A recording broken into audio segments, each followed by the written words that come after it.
আসসালামু আলাইকুম প্রিয় দর্শক, আপনাদের সবাইকে স্বাগতম জানিয়ে আজকের অনুষ্ঠান শুরু করতে যাচ্ছি।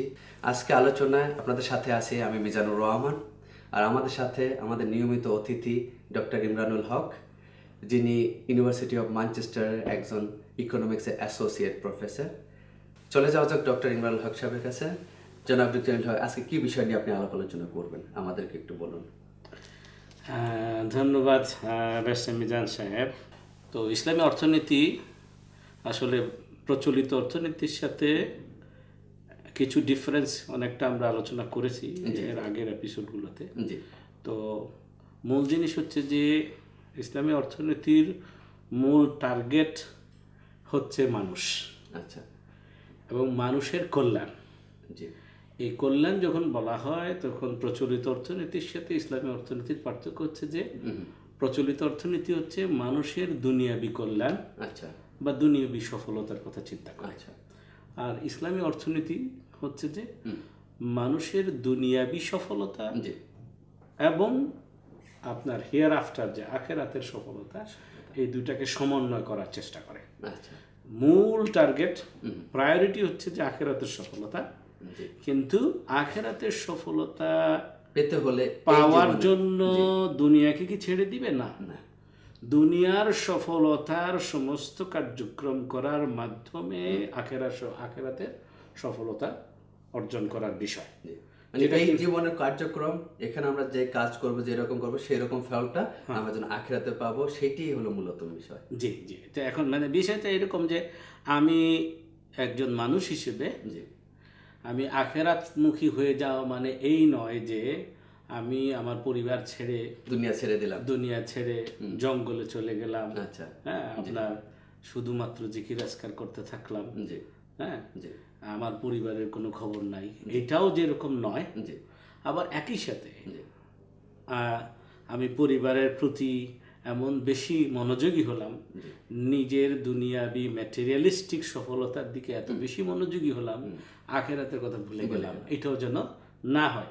এই জন্য আমাদেরকে আল্লাহ একটা ঘোষণা দিয়েছে যে তোমরা এমন এক জাতি, যেটা কিনা আমরা খুব পরিচিত দোয়া, এর আগের একটা এপিসোডে বোধ বলেছি যে আমরা সবসময় পড়ি, কিন্তু এইটা কিন্তু একটা ইসলামী অর্থনীতির একটা মূল দোয়া। আচ্ছা, হ্যাঁ, বলুন, আমাদের সাথে একটু শেয়ার করুন। জি, রব্বানা আতিনা ফিদ দুনিয়া হাসানা ওয়া ফিল আখিরাতি হাসানা ওয়া কিনা আযাবান নার। যে দুনিয়ার সফলতা, দুনিয়ার উত্তমটা আমি চাই আমরা, এবং আখিরাতের উত্তম তোমার কাছে চাই। দুনিয়ার উত্তম মানে হচ্ছে যে উত্তর আমরা সমৃদ্ধি চাই, হ্যাঁ, আপনার এইটা হলো যে প্রচলিত অর্থনীতির সাথে মিলে যেতেছে আপনার, হ্যাঁ।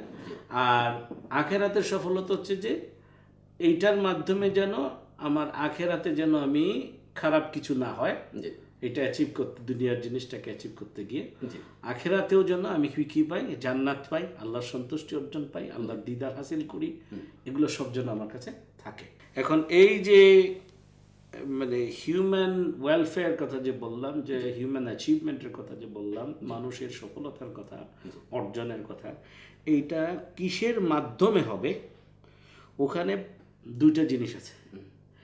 একটা জিনিস মিলে যাবে হলো প্রচলিত অর্থনীতির সাথে, আচ্ছা, আর আরেকটা জিনিস একটু প্রচলিত অর্থনীতি থেকে ডিফারেন্ট হবে। আচ্ছা, প্রথমটা হচ্ছে যে যা রিসোর্স আছে দুনিয়াতে, বা যা সম্পদ আছে, এই সম্পদের ব্যবহারের মাধ্যমেই তো করতে হবে, তাই না? অবশ্যই। এটা কিন্তু প্রচলিত অর্থনীতির সাথে সেম আছে। আচ্ছা, যেখানে এটা তো দুনিয়াতে যে সম্পদ নাই সেটা তো আর পাওয়া যাচ্ছে না, সেটা পাওয়া থাকা সম্পদগুলো মাটির নিচে থাকুক, উপরে থাকুক, যেটাই থাকুক না কেন, দুনিয়াতে আছে এরকম সম্পদগুলা কে ব্যবহার করে এই সফলতা অর্জন করা। আচ্ছা, এটা একটা। কিন্তু যে আরেকটা দিকে যেখানে কিনা আপনার ডিফারেন্সটা হয়ে যাচ্ছে, সেটা হলো যে প্রচলিত অর্থনীতি আপনাকে বলবে যে আপনি ব্যক্তিগতভাবে নিজের ব্যক্তির সেলফ ইন্টারেস্ট, নিজের ব্যক্তি স্বার্থকে প্রাধান্য দিয়ে অন্যজনের যদি একটু ক্ষতিও হয়ে যায় অসুবিধা নাই, সোফার এটা যদি লিগ্যাল হয়, মোরালিটির দিকে আপনার এত চিন্তা করার দরকার নাই। এটা হলো প্রচলিত অর্থনীতি বলছে, হ্যাঁ, যা আপনি সেটা কি ঠিক ইসলামী দৃষ্টিকোণ? এটাই আসছি আমি, এখানেই যে মেইন ডিফারেন্সটা হয়ে যাইতেছে। আচ্ছা, হ্যাঁ।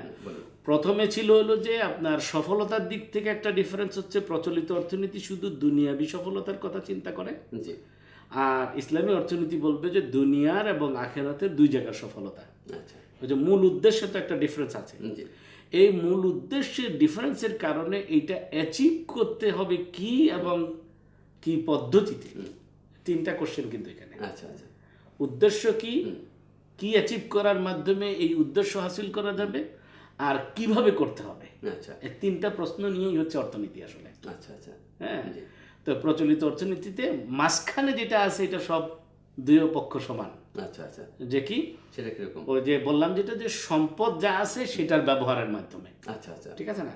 কিন্তু 3 নম্বরে আবার পার্থক্য এসে যাইতেছে। 3 নম্বরটা হচ্ছে যে প্রচলিত অর্থনীতিতে ব্যক্তি তার ব্যক্তি স্বার্থে দ্বারা পরিচালিত হবে।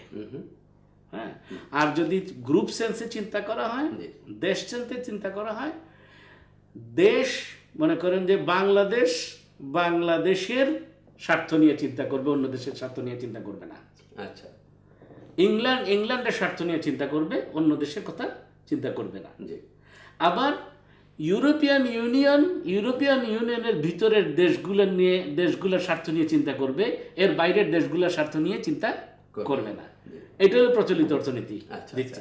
আচ্ছা কিন্তু ইসলামী অর্থনীতি বলতেছে যে না, তুমি যখন তোমার স্বার্থের কথা দেখছো, একই সাথে আল্লাহর সৃষ্টির সকল মানুষের স্বার্থের কথাও তোমাকে চিন্তা করতে হবে।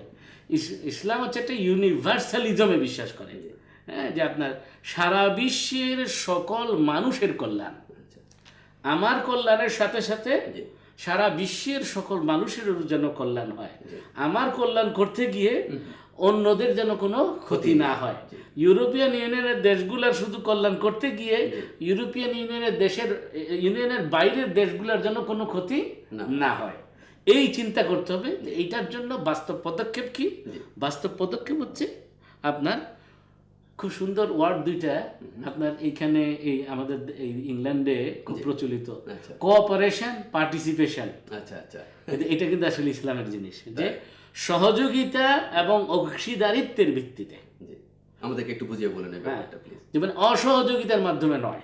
আচ্ছা হ্যাঁ, যে আপনার মূল ইয়ে হচ্ছে ওয়াতাআওয়ানু আলাল বিররি ওয়াত্তাকওয়া ওয়ালা তাআওয়ানু আলাল ইসমি ওয়াল উদওয়ান। যে বলতেছে যে তোমরা কি করো, যে ভালো কাজ এবং খোদাভীতিমূলক কাজে পরস্পরকে সহযোগিতা করো। Whatever is good, cooperate with each other, হ্যাঁ, পার্টিসিপেট ইন ইট। আর যা কিছু খারাপ কাজ আছে, যা কিছু শয়তানিমূলক কাজ আছে, খোদাদ্রোহিতামূলক কাজ আছে, সেটা পরস্পরকে বাধা দাও, পরস্পরকে অসহযোগিতা করা, এবং নিজেও এটা থেকে বিরত থাকা, নিজেও বিরত থাকা এবং অপরকেও এনকারেজ না করা, বিরত রাখার চেষ্টা করা। এই যে জিনিসটা, এই সার্বিক জিনিসটাই হলো ইসলামী অর্থনীতির আপনার কার্যক্রমের দিকে পড়ে। কিভাবে, এই যে বললাম যে কিভাবে, ঠিক আছে না? আচ্ছা আচ্ছা। তো এই জন্য এই জায়গাটাতেই যাই সমস্ত কিছু ডিফারেন্স হয়ে যায়। মনে করেন আপনার দ্বিতীয় বিশ্বযুদ্ধের পরে যদি চিন্তা করি, আমাদের এখন যে ইয়েগুলো হয়েছে আপনার ইউনাইটেড নেশনস, জাতিসংঘ হয়েছে, জাতিসংঘ হয়ে আপনার মনে করেন যে যারা জয়ী হয়েছে, জয়ী গ্রুপ হচ্ছে আমেরিকা, ইংল্যান্ড, হ্যাঁ, আপনার এই অ্যালায়েন্সটা, হ্যাঁ। তো এই জয়ী গ্রুপটা আপনার করলো কি, যে জাতিসংঘ যখন করলো তখন কিন্তু ভিটো পাওয়ার কাদের দিল, তাদের নিজেদের। তো এখন ইসলাম চায়নাকে দিয়েছে একটা অংশ, হ্যাঁ, কেন ওদের পার্টি ছিল এই জন্য, কেন ওদের সাথে ছিল না জার্মানি বা জাপানের সাথে ছিল না, তাই না? এবং বিগের, যেহেতু তারা একটা বড় পাওয়ার বা জিওগ্রাফিক্যালি অনেক বড় দেশ, হ্যাঁ জি।